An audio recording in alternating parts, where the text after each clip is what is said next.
Hello friends, welcome to local mafia YouTube channel. நான் உங்கள் மனோஜ் சந்திரசேகர். நம்மளோட கடந்த கால வீடியோவில் வந்து கொரோனா வைரஸ்க்கு அப்புறம் வந்து நம்ம இந்திய பொருளாதாரம் மேலே போகுமா இல்லை சரிகிறதுக்கான வாய்ப்பு இருக்கா, வேலை இழப்பெல்லாம் ஏற்படுமா அப்படிங்கிறதுக்கான ஒரு வீடியோ வந்து நம்ம பார்த்தோம். அந்த வீடியோவில் நான் வந்து எப்போதுமே நம்ம வந்து நம்மளோட ஆக்டிவ் இன்கம்மோடு சேர்த்து பேசிவ் இன்கமுக்கான வழிகளையும் நம்ம உருவாக்கி வச்சுக்கணும். அதுதான் நம்மளுக்கு பிற்காலத்தில் கை கொடுக்கும் அப்படின்னு சொல்லியிருந்தேன். ஸோ இந்த வீடியோவில் பேசிவ் இன்கம்மை நம்ம எப்படி உருவாக்குறது, அதுக்கான வழிகள்லாம் என்ன அப்படிங்கிறத பற்றி தான் நான் சொல்லலாம் அப்படின்னு இருக்கேன். ஸோ மறக்காமல் இந்த வீடியோவை கடைசி வரைக்கும் பாருங்கள். வாங்க வீடியோக்குள்ளே போகலாம். ஃபஸ்ட்டு ஆக்டிவ் இன்கம் அப்படின்னா என்னென்னா, நம்மளோட மெயின் சோர்ஸ் ஆஃப் இன்கம்.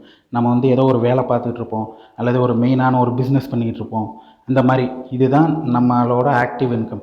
அது இல்லாத பேசிவ் இன்கம் அப்படின்னா என்னென்னா, நம்ம பார்க்குற இந்த மெயின் வேலை இல்லாமல் நம்மளுக்கு எக்ஸ்ட்ராவாக வரக்கூடிய இன்கம். உதாரணத்துக்கு ஒரு வீடு கட்டி அதை வாடகைக்கு விட்ருக்கிறதோ, அல்லது நம்ம வந்து ஒரு இடம் வாங்கி விற்கிறது, அதன் மூலமாக லாபம் பார்க்குறது. அப்புறம் நம்ம ஒரு கார் வச்சுருந்தோன்னா அந்த காரை ரெண்டலுக்கு விட்டு அதோட ரெண்ட்டு வந்து நம்மளுக்கு பணமாக கிடைக்கும், சம்பாதிக்கிறது. வேறு விதமான ஏதாவது பிளானில் ஒரு இன்வெஸ்ட்மெண்ட்டில் போட்டு அதன் மூலமாக நம்மளுக்கு பணம் வர்றது. மியூச்சுவல் ஃபண்ட் அல்லது ஸ்டாக் மார்க்கெட், இந்த மாதிரி இதில் நம்ம பணம் போட்டு அதன் மூலமாக நம்மளுக்கு இன்கம் வருது.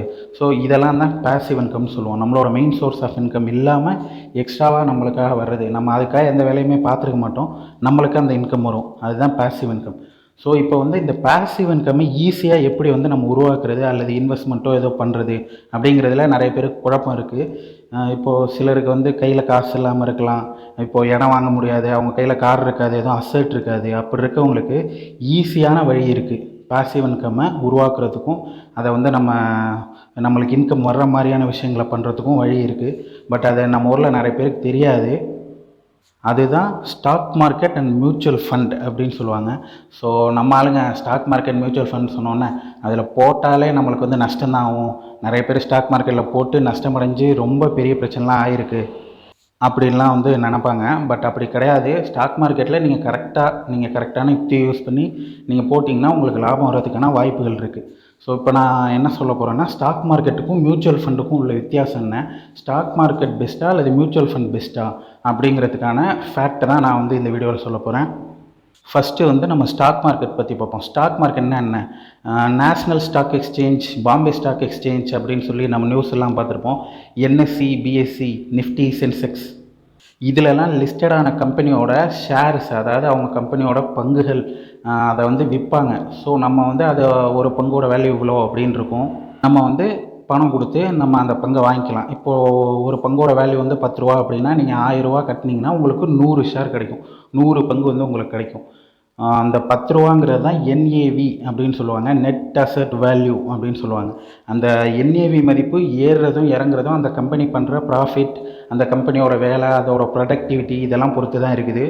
ஸோ நீங்கள் நல்லா பர்ஃபார்ம் பண்ணுற கம்பெனி மேலே நீங்கள் ஷேர் வாங்கியிருந்தீங்கன்னா உங்களுக்கு ரிட்டர்ன்ஸ் நல்லாவே கிடைக்கும். இந்த ஸ்டாக் மார்க்கெட்டில் நீங்கள் இன்வெஸ்ட் பண்ணணுன்னா உங்களுக்கு டிமேட் அக்கௌண்ட் வந்து கண்டிப்பாக தேவைப்படும். ஸோ இதில் வந்து க்ரோத் ஆப்ஷன், டிவிடெண்ட் ஆப்ஷன் அப்படின்னு 2 விதமான ஆப்ஷன் இருக்குது. க்ரோத்னா என்னென்னா, ஒரு இயருக்கும் வந்து உங்களுக்கு அந்த ப்ராஃபிட்லேருந்து, கம்பெனி பண்ணுற ப்ராஃபிட்லேருந்து ஒரு ஷேர் ஹோல்டருக்கும் வந்து ஒரு அமௌண்ட் வந்து கொடுப்பாங்க. அதாவது ப்ராஃபிட்டில் வந்து ஒரு ஷேர் மாதிரி. அதை வந்து டிவிடெண்ட்டை நீங்கள் செலக்ட் பண்ணிங்கன்னா வந்து உங்களுக்கு இயர்லி அந்த மாதிரி பே அவுட் பண்ணிடுவாங்க, உங்கள் கைக்கே காசு வந்துடும்.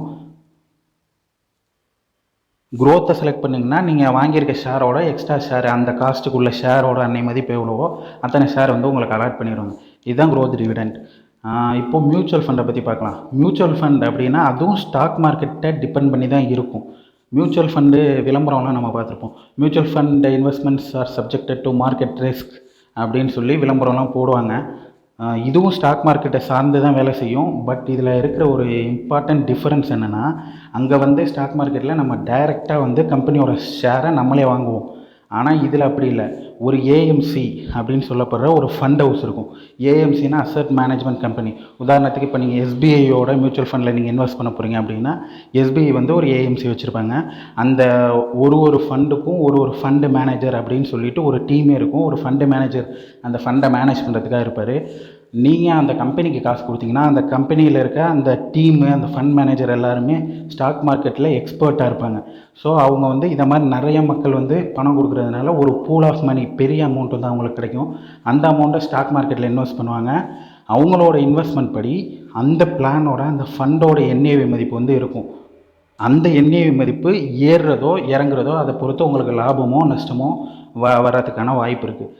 இதுலேயும் க்ரோத், டிவிடெண்ட் அப்படின்னு 2 விதமான ஆப்ஷன் இருக்குது. க்ரோத்னால் வந்து நீங்கள் போட்டிருக்கிறதோட சேர்த்து அப்படியே எக்ஸ்ட்ராவாக போட்டுருவாங்க. டிவிடெண்ட்னா ஒரு வருஷமும் உங்களுக்கு அமௌண்ட்டாகவே பே அவுட் வந்து கொடுத்துருவாங்க. இதுதான் மியூச்சுவல் ஃபண்ட். இப்போ எல்லாரும் கேட்கலாம், ஷேர் மார்க்கெட் பெஸ்ட்டா அல்லது மியூச்சுவல் ஃபண்ட் பெஸ்ட்டா, எதை வந்து நம்ம செய்கிறதுக்கு நம்ம முயற்சி செய்கிறது அப்படின்னு கேட்டிங்கன்னா, ரெண்டுமே செய்யலாம். இப்போது உங்களால் ரிஸ்க் வந்து அதிகமாக எடுக்க முடியும், ரிஸ்க் எடுக்கிறதெல்லாம் எனக்கு ரஸ்க் சாப்பிட்ற மாதிரி அப்படின்னு நீங்கள் நினச்சிங்கன்னா நீங்கள் ஸ்டாக் மார்க்கெட்டில் இன்வெஸ்ட் பண்ணலாம்.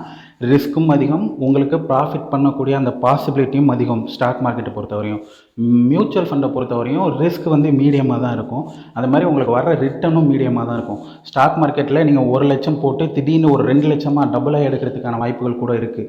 ஸோ உடனே ஒரு வாரத்திலேயே அல்லது ஒரு நாள்லேயே அந்த மாதிரியெல்லாம் வாய்ப்புகள் இருக்குது. பட் மியூச்சுவல் ஃபண்டில் அந்த மாதிரி நடக்காது. மியூச்சுவல் ஃபண்ட் வந்து எப்போதுமே ஒரு லாங் டேர்ம் இன்வெஸ்ட்மெண்ட்டாக இருந்தால் தான் நம்மளுக்கு ரிட்டர்ன்ஸ் வந்து நிறைய கிடைக்கும். மியூச்சுவல் ஃபண்டை பொறுத்த வரைக்கும் நம்ம வந்து இன்றைக்கி போட்டுட்டு இந்த மாதம் போட்டு அடுத்த மாதம் எனக்கு நிறைய ரிட்டர்ன் வருமா, இந்த வருஷம் போட்டு அடுத்த வருஷம் நம்மளுக்கு நிறைய ரிட்டர்ன் வருமானு கேட்டிங்கன்னா அப்படிலாம் வராது. குறைந்தபட்சம் ஒரு 5லேருந்து 10 வருஷம் அந்த டைம் பீரியடுக்கு நீங்கள் வந்து ஒரு இன்வெஸ்ட்மெண்ட் பண்ண போகிறீங்க. எனக்கு 10 வருஷம் கழிச்சு எனக்கு ஒரு பெரிய அமௌண்ட் வந்து எனக்கு வரணும் அப்படின்னு வச்சிங்கன்னா தாராளமாக நீங்கள் மியூச்சுவல் ஃபண்டில் போடலாம். அண்டு நீங்கள் வந்து மியூச்சுவல் ஃபண்டில் இன்வெஸ்ட் பண்ணுறதுக்கு உங்களுக்கு டிமேட் அக்கௌண்ட் தேவையில்லை, கேஒய்சி வெரிஃபை பண்ணால் போதும். மொபைல்லேருந்தே ஆப்பெல்லாம் இருக்குது, குவேரா ஆப், அப்புறம் க்ரோ ஆப், இந்த மாதிரி ஆப் இருக்குது. அந்த ஆப்பு மூலமாகவே நீங்கள் பண்ணிக்கலாம். Top 5 apps for mutual fund அப்படிங்கிற வீடியோ வந்து நான் ஏற்கனவே போட்டிருக்கிறேன். அதுக்கான லிங்க்கை வந்து டிஸ்கிரிப்ஷனில் கொடுக்குறேன், யாரும் பார்க்கலனா போய் பாருங்கள். நான் வந்து எனக்கு தெரிஞ்சவங்களுக்கும் என் ஃப்ரெண்ட்ஸுக்கும் வந்து ரெக்கமெண்ட் பண்ணுற பெஸ்ட்டு பேசிவ் இன்கம் அப்படிங்கிறது பார்த்திங்கன்னா மியூச்சுவல் ஃபண்டில் போடுங்க. ஏன்னா நீங்கள் இதில் வந்து எஸ்ஐபி முறையிலையும் போட்டுக்க முடியும். மாதம் மாதம் 100 ரூபா, 500 ரூபா. நீங்கள் வந்து ரொம்ப கம்மியாக சம்பளம் வாங்கக்கூடிய ஆளாக இருந்தால் நீங்கள் இந்த மாதிரி 100 ரூபா, 500 ரூபா இந்த மாதிரி சின்ன அமௌண்ட் கூட போட்டுக்கலாம்.